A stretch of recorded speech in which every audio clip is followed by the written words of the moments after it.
Hey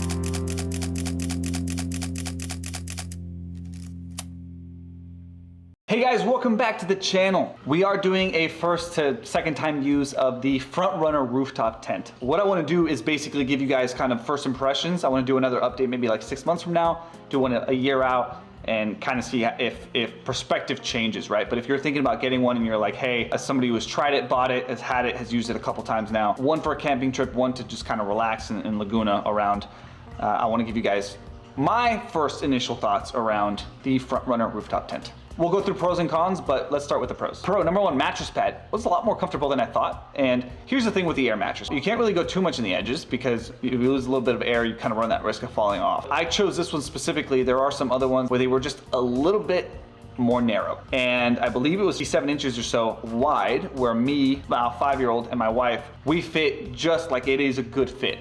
And those extra 5, 6, 7 inches, whatever it is, make a big difference. So having the tent flat with the pad that goes all the way side to side, I felt was really comfortable and was just nicer to sleep in. Multiple ventilation points, you have some on the sides, you have some on the top, kind of let that air out so you don't get too much condensation inside.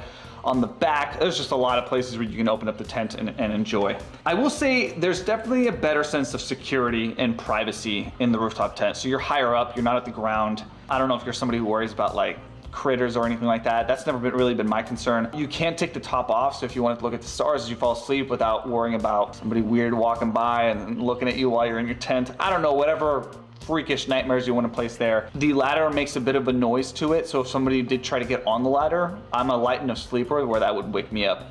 So being above the ground, flat, with kind of those things in mind, I definitely, I will tell you, my wife very much on the side of this, felt that there's just a level of security to it versus floor tents. It's spacious enough. Some people have kind of put this in both pro and cons. If you YouTube some of the videos, it's spacious enough. You can still kind of get dressed, do your things. I will warn you guys in a little bit about that end floor, but I did find that it wasn't like a normal tent where you can't really change that well. I felt like you could hang out in it, and it's definitely got enough space. It looks cool. That was one of the things that I wrote. Honestly, that was the first thing that caught my attention. I think with many rooftop tents, it looks kind of cool up there. And then you set it up, multiple people walk by and were like, dude, your setup looks awesome.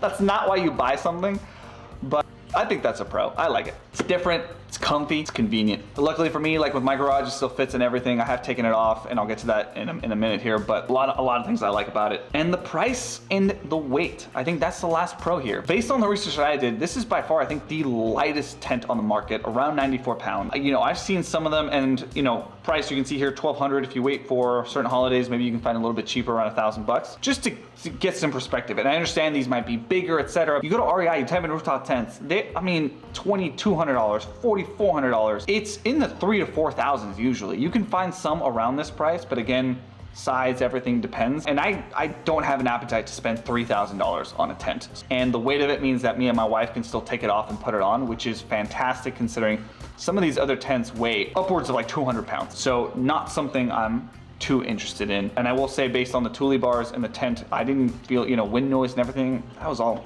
no problems with it. Cons, let's get into the cons. So the first con is, for example, I have a camping trip coming up. It is multi-day, and my first thought is, do I need to take the rooftop tent? Because if you're taking longer trips, like if you're going camping for 3 or 4 days, every time you wake up and you want to go anywhere, you got to put this shit all back. So you can't leave stuff in the tent. You can't leave the sleeping bags, the pillows, none of that, right? So every time you wake up and you're like, okay, time to head off into the mountains or do whatever it is, time to pack it all up. Or with your tent, you can just zip it up, leave it. So I think with longer trips, I got this specifically for shorter trips. That's my goal.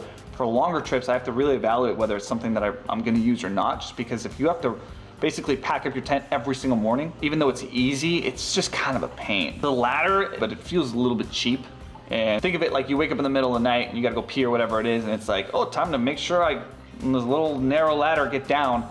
There's definitely a thing to the ladder that I'm not totally happy about. Even if it was a little bit wider, I feel like it would be better. Leveling, you gotta do a little bit of extra work leveling your car out, right? So rocks or using, forgetting the name of it, but basically anything you can do to level out your car. You don't wanna be sleeping at an angle that's kind of uncomfortable. So for example, in our most recent camping trip where I took it, I did take a shovel, made some holes so that when I backed into it, basically got it pretty leveled, which I was happy about.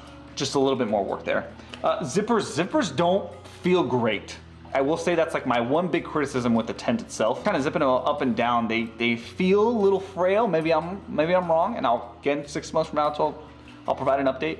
But the zippers feel a little frail, and I'm scared that my kid or somebody, my wife, who constantly slams my door, is just gonna zip that thing and break it on one of those trips. So I'm trying to be really careful with it, but I'm a little nervous about that. Damages on floor. So as I referenced earlier, the pad is not the complete length. It's about 80%, which is nice because it gives you some space for your shoes.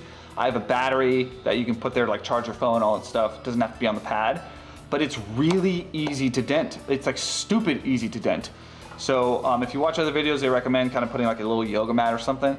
I would just be really careful. You put your elbow, for example, on it, it will dent.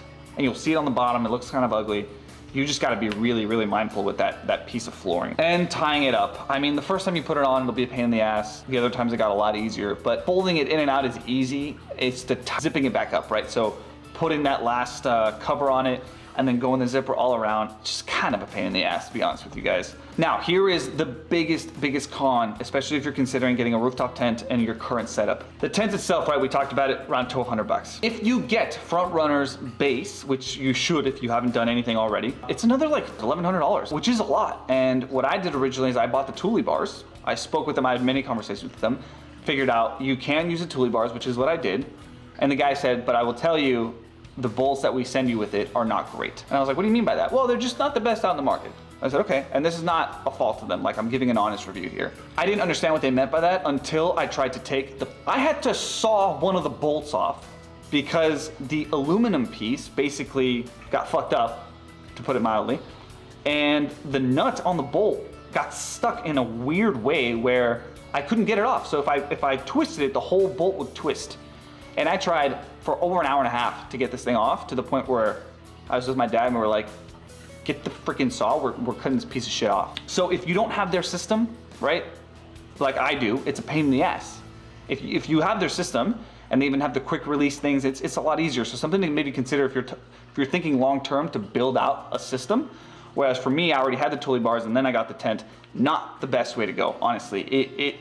I can see, I'm gonna leave it on for the summer, and then take it off and leave it off. And the worst part about all of it is I reached out to Front Runner, and they don't really have replacement parts. They recommended from Ironman 4x4 that has the same pieces.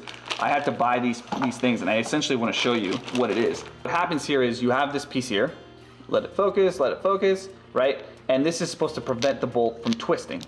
So it got corroded on the side, so the whole bolt was twisting, and then this nut just got stuck. I couldn't take it off. And the fact that that happened the first time I tried to take the tent off, the solution was basically you got to buy them from somebody else, a different company that makes a different tent.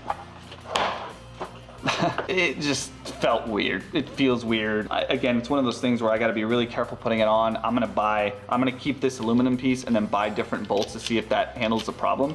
But when you're paying $1,200 for something, this is not really something you want to be dealing with. To fix that is to buy their system, which again is another $1,000. And maybe spend another couple $100 on the quick release system, and you don't have to worry about this. But if you're not in that position like I am, not a reason not to buy, but like, fuck, dude, you know what I'm saying? So anyway, first, second time use, love it. I actually really, really enjoy it. I love how it looks, I love how it feels. There are these, I wanted to give an honest review. And again, I plan to do kind of a update 6 to 12 months from now. So if that's something you guys want to see, drop a comment down below, let me know. I'll see you guys next week.